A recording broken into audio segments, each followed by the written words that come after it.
Welcome to the NEC Classic Motorshow, possibly the highlight of our classic car calendar, and the 2023 show looks to be one of the biggest and best yet, as you can see from our stand. So without further ado, let's have a quick walk around and check out some of our highlights.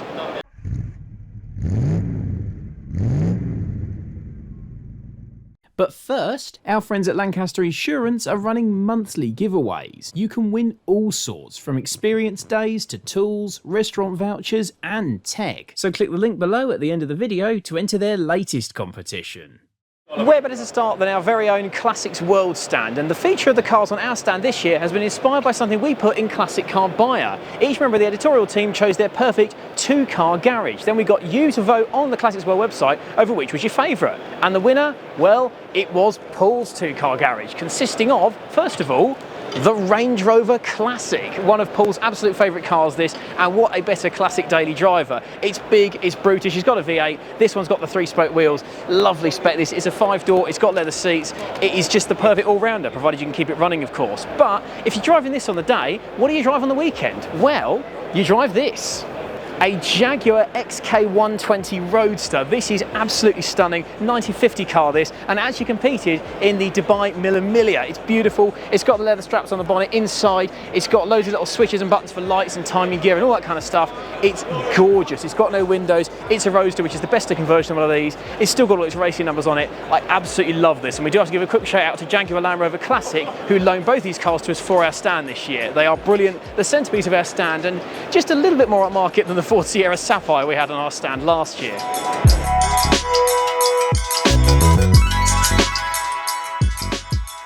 You know how much I love an XJS, but this one really caught my eye. This was a prototype Daimler XJS, because of course back in the 80s and the 70s, upmarket Jaguars were Daimlers. They got the crinkly grille, which this has got, and a more upmarket interior. This has got a couple of little bits and pieces on it. It's actually based on an XJS C convertible, but with the removable target top panels, body coloured, not vinyl covered like you do find on the XJS C. And at the back, the famous buttresses are gone. This has got more of a flush fit back like you find on an XJ Saloon. The intention was for this to be more of a luxurious upmarket version of an XJS, which if that wasn't expensive enough already, but the reaction was a bit mixed. People didn't like the deletion of the buttresses, and it was way too expensive over what was already quite a pricey car. So this is the only Daimler XJS in existence. It currently resides at the Jaguar Daimler Heritage Trust at Gaydon, but it's been brought out here to the XJS Club stand, and what a privilege it is to see it. I really wish I could take this one home with me.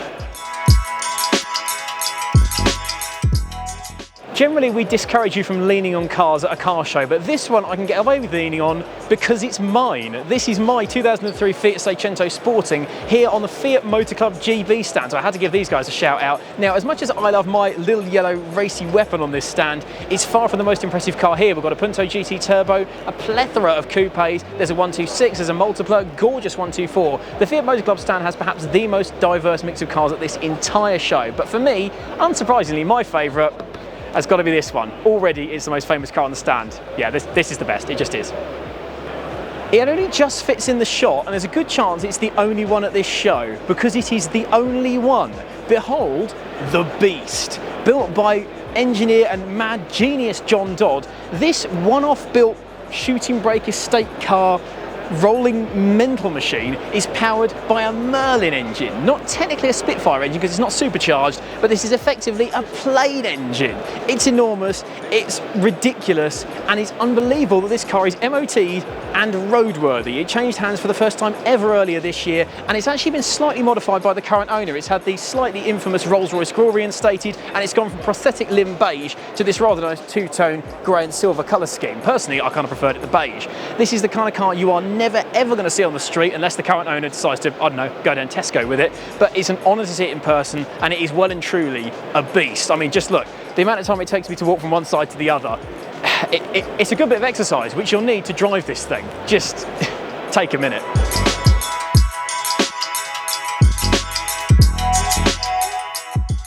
Our friends Cairns, located in Norfolk, always have some fantastic cars at this show, so let's just take a quick walk around their stand. X350 diesel with less than 4,000 miles on it. Moving behind you, beautiful turquoisey blue Mark 2.5 MX-5. Behind that, a strikingly yellow Mercedes SLK. Behind that, a Daimler 250 V8, which you might recognise from a road test video. And if we move around here, more stuff.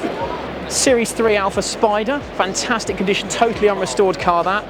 Lexus SC430, left field alternative to a Mercedes SL, we love that. Very nice Daimler Century, which is a Daimlerized version of an X308. But for me, my favourite car on their stand, unsurprisingly of course, is this Mercedes W123. This one is a 1983 200, and this is particularly close to my heart because I own one, as you may well know. This one has only done 25,000 miles, particularly indicative of Kim Cairns' car. It's immaculate, it's unrestored, and it's beautiful. This would be my pick of the cars on their stand to own if I didn't already own one.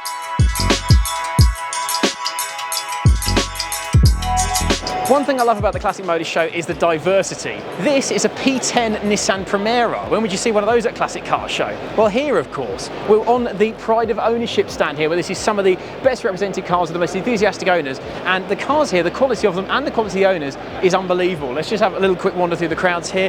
There's an MG Midget 1500. We're a big fan of those. I can see a lovely modified Golf back here. There's a Triumph TR7. There's a Saab 900. I said Triumph TR8. I do beg your pardon. TR8 with the V8 there. There's a very nice Saab 99, a nice pickup truck. BMW 850 just over there with the V12. Fantastic. And behind you on the camera, a modified Hillman Imp on air ride. This one has been in all the social media, all the YouTube videos. We covered it in a previous NEC video. There's a Fiesta XR2. There's a Volvo P1800 next to a Honda NSX. The diversity here is unbelievable, and again, if you look closely, the quality of these cars is just unbelievable. Over the weekend, the public are going to talk to all the owners of these cars, decide which car and indeed which owner they like the best, and they get their vote. And of course, the winner gets presented with a grand prize. I believe it might even be by Mr. Wheeler Dealer Mike Brewer himself. My personal vote, P1800. It's 60 years since the charming but sadly ill-fortuned Hillman Imp rolled out of the Linwood plant in Scotland. To celebrate that, the Imp Club have got some fantastic examples here. These are absolutely beautiful cars. There's a Singer example there, a little bit posher and more upmarket, but the standout one is this, the Husky van estate thing in metallic pink. Absolutely gorgeous, it's striking. This has already got people crowding around it. The show's been open half an hour, which goes some way to show how cool and unusual a Hillman Imp of any derivative is these days. If this was a Mini, it wouldn't get this much attention. I love it, and judging by all the views on our recent road test video, you don't love it too. So, think your man's Mini? I think so. It's the clubs that ultimately make the Classic Motorshow, so we're going to give a couple of quick shout-outs to random club stands, including the Splinter Cell car club here. I mean, look at some of the random awesomeness they've got here. A Trabant, the infamous East German car. This one's been nicely modified. We've got quilted leather underbonnet, beautifully finished there. You can see how well painted it is. It's got a sun strip, it's been lowered, banded sort of Lotus Cortina style wheels on it, all sorts of stickers and random decorations. That's just cool. Love it, something different. Volkswagen Thing, military sort of buggy Jeep thing based on a Beetle. This one again, nicely modified. It's lowered, we're on Porsche style wheels. We've got what look like plain style seats in the thing. Beautiful condition, lovely sort of Sahara yellow, gorgeous. And the famous Datsun 240Z. Carbon fibre bonnet just hints at some of the beauty hidden in here. I'm going to walk around and show you. Look at this. We've got wide arches. We've got these lovely dished mini light style wheels. Under the bonnet, an enormous turbocharger. Move further back, you've got mostly original interior. And this has actually got the engine out of a Nissan Skyline in it. So I'm expecting somewhere in the high 400-500 horsepower range, I would think. It's beautiful, but it's still a classic. And that embodies the spirit of this show. A Trabant, a mega horsepower Datsun, and a Volkswagen Thing. And behind you, there's Ford cop cars, there's a Ford Transit van over there. Just everything. This show is incredibly diverse.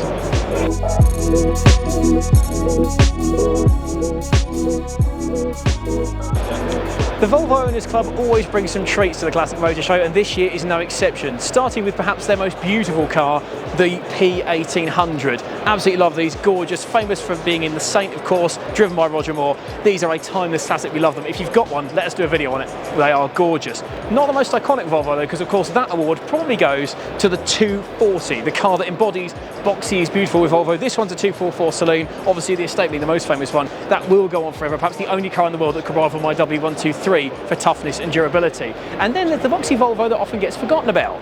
The 340, the one that was meant to be the DAF 77, these are coming into their own as an affordable, fun, simple classic that are easy to drive, easy to work on, reliable, and still cheap to buy. You can use one of these every day. Editor Simon Goldsworthy of Classics Monthly, now Classics World magazine, daily drove one of these. They're great, we love them. Go and watch our video if you haven't. Volvo's people, don't count them out. Great, affordable, fun classic, and whether they're gorgeous or they're practical, we've got room for them here on Classics World. But I think I'm going to go and try and buy that P1800.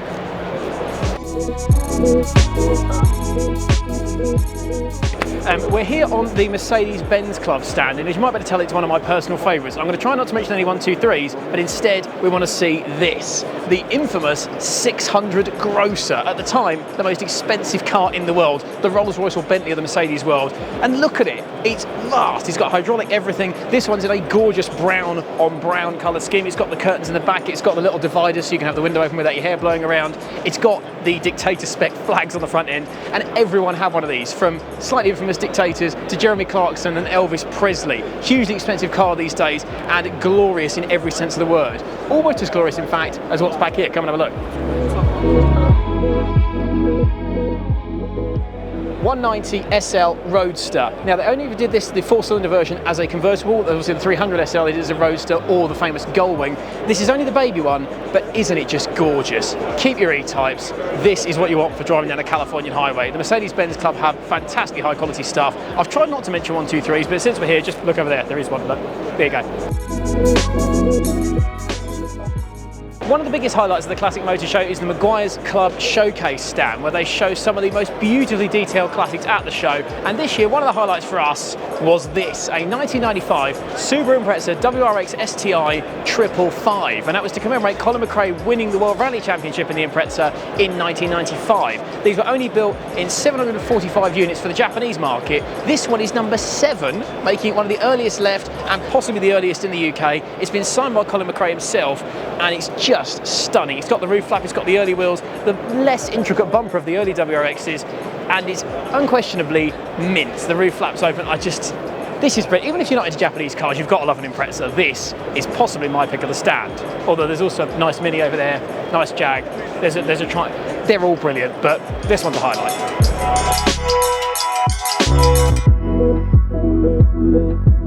You know how much I love Italian cars, and the Alfa Romeo Owners Club here have some gorgeous cars on their stand, but this one stood out to me the most. A 164 Cloverleaf, one of 4 parts of the Type 4 platform that included, of course, the Saab 9000 and the Lancia Tamer. This, being the Alfa version, is perhaps the most distinctive though, partly for its lovely styling and partly for its look. You've got the two-tone here, the grey and the black, you've got the lovely body kit, and under the bonnet, the glorious 3-litre 24-valve V6, which means, no question, it's the best sounding of all the Type 4 platform cars. These are increasingly rare these days. This one is immaculate, and I just adore it. It oozes 80s Italian cool, and for me this could be the perfect stablemate to my Fiat Seicento. So I'm going to go and get my checkbook out.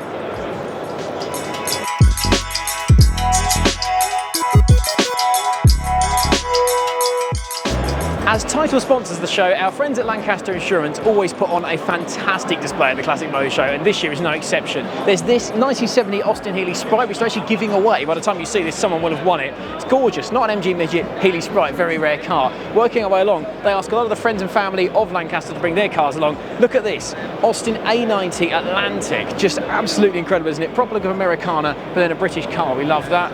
We'll duck down the back here for a bit of a taste of the 80s. This is a Sierra Sapphire Cosworth. It's been highly modified and it looks the business. A lot of sort of chrome polished stuff in the engine bay. 90s spec, and as a 90s kid I can appreciate that. But I can appreciate this, if anything, even more. Citroen Traction Avant, predecessor to, of course, the glorious DS. Used the same engines as the DS would come to use. A lot of the same hydro-pneumatic stuff, and it's gorgeous. Nice, honest car here. Not been too restored by the looks of things. Nice and original. I think it's absolutely beautiful. Not quite as much as a DS though. Moving down the back, we're going to go past these fantastic Lancaster seat oil drum things to this Rover SD1. You might recognise this from a video we did comparing it to an Austin Princess or a Leyland Princess, and it's great. The pea green, the brown interior, those wheels. It's not the V8, it's only the 2600, but when it looks this good, who cares? It's brilliant. Speaking of looking good, you might better see behind me, Jaguar E-Type. I mean, not a lot to say. Series 1 Roadster. Who doesn't love an E-Type? This one, very nice condition car, but quite pleasingly original. Finally, we have to end on this MG SV X-Power, the car that arguably sort of bankrupted MG Rover. It's Mustang-powered, rear-wheel drive, 2-seater muscle car, sports car, trying to rival the Porsche 911, allegedly with nitrous on it, 1,000 horsepower. So if you've got one, let us have a go, please.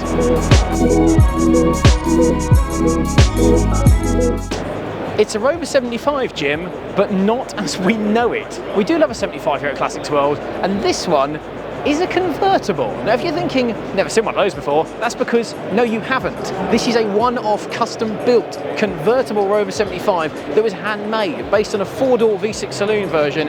It's got the roof mechanism and various panels from a Mercedes E-Class convertible, custom-made wheels from a firm in Italy, and it looks stunning, doesn't it? This is one of those opportunities which, if they had the time and the budget and the resources to do it, MG Rover could and should have made. It just looks superb, and if anything, it takes what is already a baby Bentley and makes it even classier. You won't see one of these every day because this is it, the only one, and I love it.